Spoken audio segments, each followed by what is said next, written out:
അപ്പോൾ ഇന്ന് നമ്മൾ 2024 ഒന്നാം ക്ലാസ്സിൽ നടന്നിട്ടുള്ള ക്രിസ്മസ് എക്സാമിൻ്റെ ഇൻ്റഗ്രേഷൻ എക്സാമിൻ്റെ ക്വസ്റ്റ്യൻസാണ് നോക്കാൻ വേണ്ടി പോകുന്നത്. ഫസ്റ്റ് വൺ എന്താ പറയുന്നത്, പ്രവർത്തനം 1 ക്വസ്റ്റ്യൻ, ആമിയുടെ ഡയറി തന്നിട്ടുണ്ട്, അത് വായിക്കുക, എന്നിട്ട് താഴെ കുറച്ച് ക്വസ്റ്റ്യൻസ് കൊടുത്തിട്ടുണ്ട്, അതിൻ്റെ ആൻസർ കണ്ടെത്തി എഴുതാനാണ് പറയുന്നത്. എന്താ ആമിയുടെ ഡയറിയുടെ കൊടുത്തിട്ടുള്ളത്? ഞാൻ ഇന്ന് അമ്മാവൻ്റെ വീട്ടിൽ പോയി. വീടിന് മുന്നിൽ വലിയ തോട്ടമുണ്ട്. മാവും പേരയും ചാമ്പയും തെങ്ങും കവുങ്ങും ധാരാളമുള്ള തോട്ടം. ചാടിക്കളിക്കുന്ന അണ്ണാനും പറന്നു കളിക്കുന്ന കിളികളും ഉണ്ട്. തെങ്ങിൻ പൊത്തിൽ ഒരു തത്തയെ കണ്ടു. ചിലന്തി വലയിൽ വലിയ ചിലന്തിയെ കണ്ടു. ഞാനും ജാനിയും പേരക്കയും ചാമ്പങ്ങയും തിന്നു. ഇത്രയാണ് ആമിയുടെ ഡയറി. ഇനി അതിൻ്റെ താഴെ കൊടുത്തിരിക്കുന്ന ക്വസ്റ്റ്യൻസ് നോക്കാം. അമ്മാവൻ്റെ വീട്ടിൽ പോയത് ആരാണ് അമ്മാവൻ്റെ വീട്ടിൽ പോയത്? അപ്പോൾ ഈ ക്വസ്റ്റ്യൻസിൻ്റെ ആൻസർ നമ്മൾ ആദ്യം വായിച്ച ഡയറീൻ്റെ അകത്തുണ്ട്, അതിൽ നോക്കി എഴുതിയേ വേണ്ടൂ. അപ്പോൾ നമ്മൾ പറഞ്ഞിട്ടുണ്ട് ഞാൻ ഇന്ന് അമ്മാവൻ്റെ വീട്ടിൽ പോയി, അങ്ങനെയാണ് പറഞ്ഞത്. അപ്പോൾ ആരാണ് അമ്മാവൻ്റെ വീട്ടിൽ പോയത്? ആമി. അപ്പോൾ ആമി എന്ന് എഴുതാം. അണ്ണാൻ എന്താണ് ചെയ്തത്? എന്താ അണ്ണാൻ ചെയ്തത്? ചാടിക്കളിക്കുന്ന അണ്ണാനും എന്നാണ് പറയുന്നത്. ചാടിക്കളിക്കുന്ന അണ്ണാൻ. അപ്പോൾ അണ്ണാൻ എന്താ ചെയ്യുന്നത്? ചാടിക്കളിക്കുന്നു. ചിലന്തി എവിടെയാണുള്ളത്? ചിലന്തി വലയിൽ വലിയ ചിലന്തിയെ കണ്ടു എന്നാണ് പറയുന്നത്. അപ്പോൾ ചിലന്തി എവിടെയുള്ളത്? ചിലന്തി വലയിൽ. തോട്ടത്തിലുള്ള ഏതെങ്കിലും 2 മരങ്ങളുടെ പേരെഴുതുക എന്നാണ് പറയുന്നത്. ഏതൊക്കെ മരങ്ങളുടെ പേരാണ് ഇവിടെ പറഞ്ഞിട്ടുള്ളത്? മാവ്, പേര, ചാമ്പ, തെങ്ങ്, കവുങ്ങ്. അതിൽ ഏതെങ്കിലും 2 എണ്ണത്തിൻ്റെ പേരെഴുതാം. മാവ്, പേര എന്നെഴുതി. ഇനി അടുത്ത ക്വസ്റ്റ്യൻ എന്താ? ഈ ചിത്രത്തിന് യോജിച്ച വരി കണ്ടെത്തി എഴുതുക. അതായത് ഇവിടെ ഒരു ചിത്രം കൊടുത്തിട്ടുണ്ട്. എന്താ അത്? ഒരു പൊത്തിൽ നിന്ന് തത്ത എത്തി നോക്കുന്ന ഒരു ചിത്രം കൊടുത്തിട്ടുണ്ട്. അപ്പോൾ അതിന് കറസ്പോണ്ടിങ് ആയിട്ട് ഒരു വരി ആ ഡയറിയിലുണ്ട്. ഏതാ അത്? തെങ്ങിൻ പൊത്തിൽ ഒരു തത്തയെ കണ്ടു. തെങ്ങിൻ പൊത്തിൽ ഒരു തത്തയെ കണ്ടു. അതല്ലേ ചിത്രത്തിലുള്ളത്? അപ്പോൾ തെങ്ങിൻ പൊത്തിൽ ഒരു തത്തയെ കണ്ടു എന്ന് എഴുതി കൊടുക്കാം.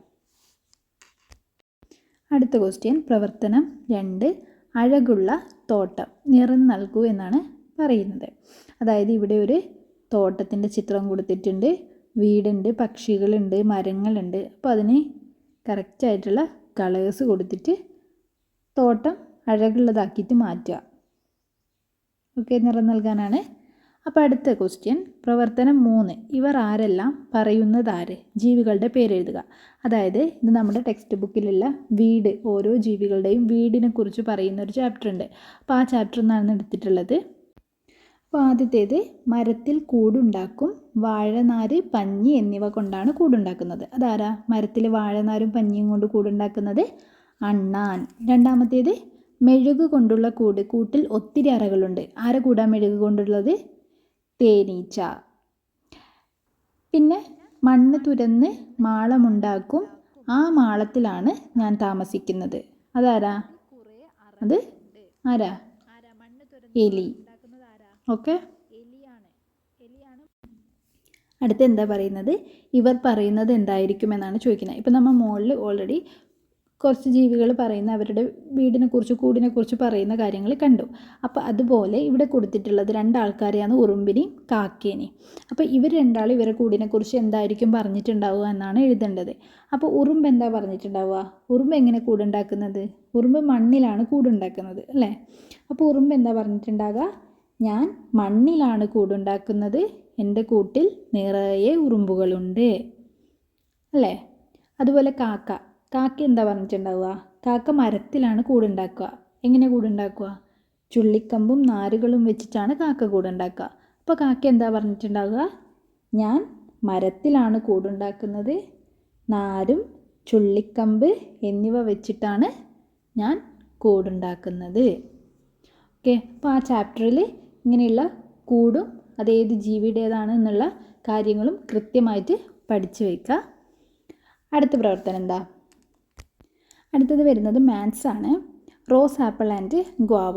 Find the total number given to Amy and Johnny to eat. അതായത് ഇവിടെ ഒരു ടേബിൾ കൊടുത്തിട്ടുണ്ട്. ആ ടേബിളിൽ എന്താ കൊടുത്തിട്ടുള്ളത്? ജാനിക്ക് കഴിക്കാൻ വേണ്ടി കൊടുത്ത ഗോവേൻ്റെയും റോസ് ആപ്പിളിൻ്റെയും എണ്ണം, ജാനിക്കും ആമിക്കും കൊടുത്ത ആപ്പിളിൻ്റെയും ഗോവയുടെയും എണ്ണമാണ് കൊടുത്തിട്ടുള്ളത്. ടോട്ടൽ കാണാനാണ് പറയുന്നത്. അപ്പോൾ ജാനിക്ക് എത്ര ഗോവ കൊടുത്തു? 8 ഗോവ കൊടുത്തു. ജാനിക്ക് എത്ര റോസാപ്പിൾ കൊടുത്തു? 6. ആമിക്ക് എത്ര ഗോവ കൊടുത്തു? 12 കൊടുത്തു. എത്ര റോസാപ്പിൾ ആമിക്ക് കൊടുത്തു? 7. അപ്പോൾ ടോട്ടൽ എത്ര ഗോവ കൊടുത്തു? ആമിക്കും ജാനിക്കും കൂടി ടോട്ടൽ എത്ര ഗോവ? 8 + 12. എത്ര 8 + 12? 20, 20. അതുപോലെ റോസാപ്പിളിൻ്റെ ടോട്ടൽ എങ്ങനെ കാണുക? ജാനിക്ക് കൊടുത്ത റോസാപ്പിൾ 6 ആയിരുന്നു. ആമിക്ക് കൊടുത്ത റോസാപ്പിൾ 7 ആയിരുന്നു. ടോട്ടൽ എത്ര വരും? 13. 6 + 7 13, 13 വരും. അടുത്ത ടേബിളിൽ എന്താ പറയുന്നത്? ടേക്കൺ ഹോം, അതായത് വീട്ടിലേക്ക് എടുത്തത് എത്ര? ജാനി എത്ര ഗോവ വീട്ടിലേക്ക് എടുത്തു? 9 തന്നെ എടുത്തു. ആമി എത്ര ഗോവ വീട്ടിലേക്ക് എടുത്തു? 9 തന്നെ എടുത്തു. അപ്പോൾ ടോട്ടൽ എത്ര ഗോവ പോയി വീട്ടിലേക്ക്? 9 + 9. 9 + 9 എത്രയാ? 18, 18. ദെൻ റോസാപ്പിൾ, ജാനി എത്ര റോസാപ്പിൾ എടുത്തു? 5. ആമി എത്ര റോസാപ്പിൾ എടുത്തു? 9.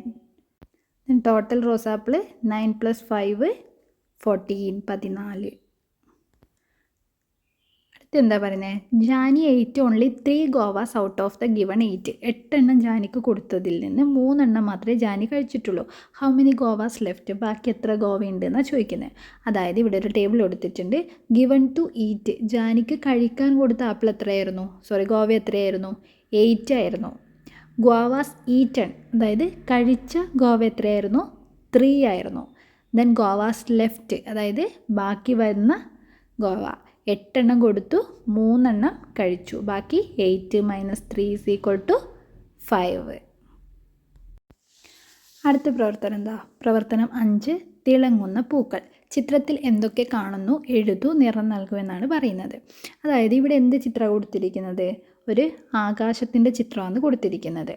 അവിടെ നക്ഷത്രമുണ്ട്, മേഘമുണ്ട്, മുയൽ, തുമ്പി, ചെടികൾ, ഇതൊക്കെ ഉണ്ട്. അപ്പോൾ ആദ്യം എന്താ ചെയ്യുകയെന്ന് വെച്ചാൽ അതിന് കളർ കൊടുത്ത് ഭംഗിയാക്കുക.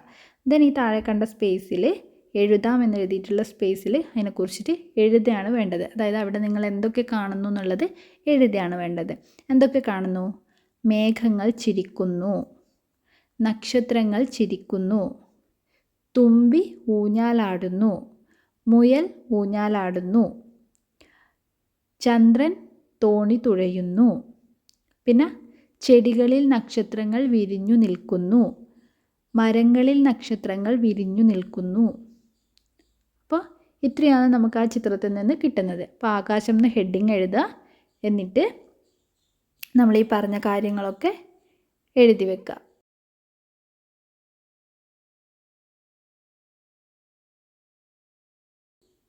2024 1ാം ക്ലാസ്സിൽ ചോദിച്ചിട്ടുള്ള ക്രിസ്മസ് എക്സാമിൻ്റെ ക്വസ്റ്റ്യൻസ്.